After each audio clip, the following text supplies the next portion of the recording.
À Bukavu, dans le Sud Kivu, cette célébration de la journée internationale dédiée aux droits des femmes a connu l'engagement des femmes de la plaine de la Ruzizi, précisément dans la commune rurale de Kiliba, dans le territoire d'Uvira. Un engagement a accompagné le chef de l'État Félix-Antoine Tshisekedi dans sa nouvelle vision de l'Union sacrée.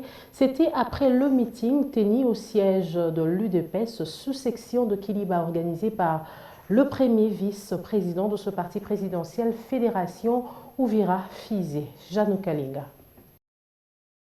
Nous sommes à Kiliba, dans les territoires d'Uvira, soit plus de 90 km de la ville de Bukavu. Les femmes de cette partie ont été honorées par le fils du terroir en la personne de Maître Touye Kaindo François, premier vice-président du parti cher au président Tshisekedi, UDPS Uvira Fizi. Comme les images peuvent le témoigner, c'est au cadre de l'Union pour la démocratie et le progrès social était en marathon. L'infatigable Touye Kaindo François a été ovationné sur son passage par une foule de femmes et filles de Kiliba venues à son écoute. Lors d'un meeting devant une foule pleine, Maître Touye Kaindo François prêche l'unité du pays prônée par le chef de l'État à travers l'Union sacrée. En deuxième lieu, j'ai expliqué pourquoi il y a eu dissolution de la coalition FCC Cash.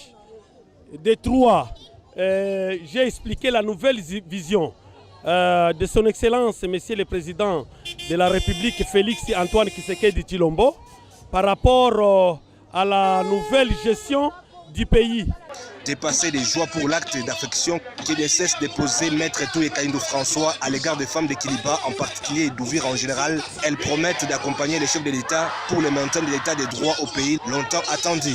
Ile maoni ambayo yenye Maître Touye alisema juu ya president wetu Tshisekedi Tshilombo tunaifurahia sana tena sana, tunaomba wamama wote washiriki na wakushika mkono na sans passer par les dos de la cuillère. Ces notables de Kiliba et un lieutenant de l'idéologie tshisekidiste a rappelé à la population que le chef de l'État tient toujours à ses promesses de mettre fin à l'insécurité et maintenir la gratuité de l'enseignement qui est visible.